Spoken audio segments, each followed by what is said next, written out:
Entry 47, this one covers Wednesday, July 15th to Tuesday, July 21st, 1964, almost a full week here. This is a 1.5 page entry. Tell us what we're looking at here. Well, we were continuing to respond, of course, to the announced August 10 publication date. And as it happened, my family was visiting Detroit and Chicago during this period of time, so I spent most of my time, including evenings, at the commission, working a good deal with Norman and other members of the staff.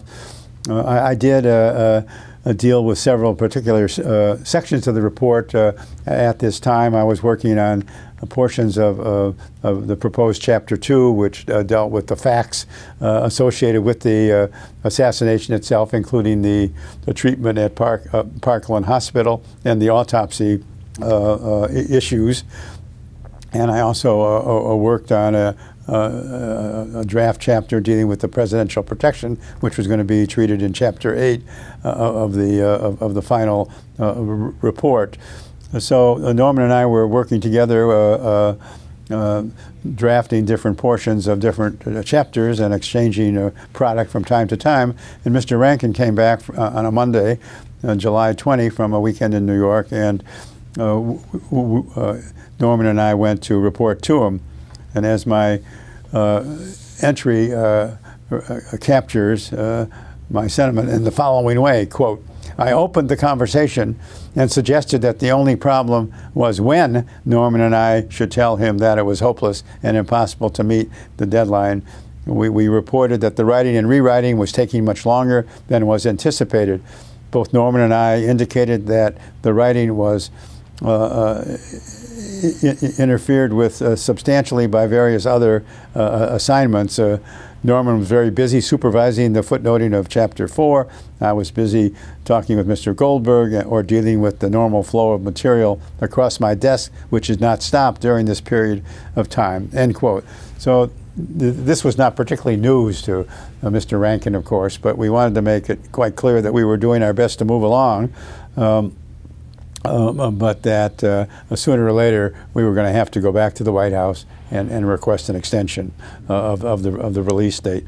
More and more in the last two entries especially, your tone seems frustrated, if best. Well, frustrates a fair description. There was certainly a realization that we were on nearing the end of this collective effort, and the concern now was that the pressures should not dilute the quality of the final product. And of course, in subsequent years, there were many allegations that we were under such pressures to get the report out that we had forgotten to deal fairly with the issues that the complainant thought were important. You mentioned a number of chapters here, Chapter 4. I thought it might be worthwhile just to read into the record here, starting on page 232 of your book, just to quickly go through and identify what each chapter was. Chapter 1 being summary and conclusions. Chapter 2, the assassination. Chapter 3, the shots from the Texas School Book Depository. Chapter 4, the assassin. Let's see. Chapter 5, detention and death of Oswald. Chapter 6, possible conspiracy. And Chapter 7, Oswald's background and possible motive. Chapter 8, the protection of the president.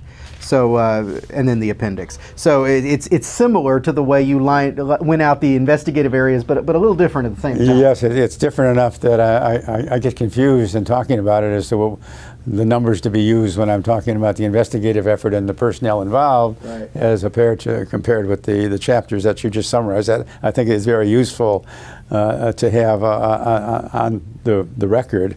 And of course, the entry here that we're talking about, 47, does reflect the fact that the Tuesday after we had this Monday conversation with Mr. Rankin, he went back to the White House to meet again with McGeorge Bundy. One quote from the very end of this entry that I also think is important to read. So far as I was informed, President Johnson had no concern with the substance of the report and did not prompt this decision. It's about the substance of the report that I'm interested in because, as you well know, so much criticism later on suggesting that Johnson dictated to the Warren Commission what the conclusion would be at the outset. And you wrote this in July of 1964, really before those allegations came to fruition. So it's important to note here that you make it pretty clear that as far as you were aware, Johnson had not in any way, shape, or form tried to influence the work of the commission. No, that's absolutely correct. And the last sentence in the entry is that the White House has requested only that the report be as good as it possibly can be. So it's useful to say, well, if it wasn't about content, why did the White House go along with an extension? I guess to it was set for September 14, the first Monday after Labor Day, and in the entry, I identified what I thought were the three considerations influencing this decision.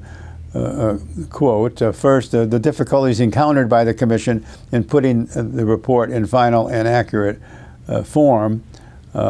Second, the problems of printing, particularly in light of White House requests that at least 1/2 of the available copies be bound in hard covers, and the possibility of repagination of a substantial number of pages. And three, the problems with getting the most favorable press distribution and reception until after the Democratic Convention and Labor Day. So the fact that they wanted to have it done after Labor Day was a new factor in our calculation, and these were sort of the strange procedural printing issues that justified in part the grant of the extension, although obviously the most important issue from our standpoint was that we needed the additional time to complete the form at a level and to an extent that was satisfactory to us. Who chose the color of the cover? I have no idea where that came from. I've always been astounded with such matters. What color do you recall it being? Oh, it's kind of a bluish, it's like a dark blue, as I recall. Say, well, I don't recall having a commission meeting on that subject, nor do I recall any debate among staff. So I think it probably was either set by the White House or by GPO that felt, by God, they could pick the cover. That might have been just the standard color they would have used. Maybe so, or maybe they had an excess of blue covers in their closets. Well, it's pretty simplistic in its design, but the seal, the eagle, I mean, it's very nicely done. I mean, it's certainly a professional printing and binding job that was done on the report in the 26 volumes. Entry 48 from Wednesday, July 22nd, 1964. This is just a half-page entry, pretty short, but another visit from Mr. McCloy. Tell us about well, that. It was important in light of the extension of time. I wanted to inform the Attorney General's office and the Deputy Attorney General's office of this decision. So I wrote a brief memorandum and went to the Attorney General's office, and in his absence left it with his secretary, Angela Novello. Then I went to Nick Katzenbach's office and found him there, so I went in and gave him a brief report about the new release date and the status of the report. During the few minutes I was there, Mr. McCloy walked in, as I guess he had on at least one previous occasion when I was with the Nick Katzenbach, and I informed him of the publication a date change. My entry reads as follows, quote, "He was not particularly pleased and made a comment to the effect that we had not been very well organized over here. I suggested to him that a lot of people had worked very hard and he shouldn't have a mistaken idea about the amount of work that had been done," end quote. I suppose that might suggest one reason why McCloy had a modest dislike of me, is that I did want to stand up for the staff and felt that was my obligation to do that, because that is, in fact, how I felt. McCloy was not one of the congressional members of the commission. Why do you think he would have been so perturbed over a slight delay? Well, I think it's the point that he was simply accustomed because of his previous government duty to be in charge and to insist on having those reporting to him do so on a time frame and with a content that meets his standards. And so he set fairly high standards. As I may have mentioned earlier, he was now using the assistance of a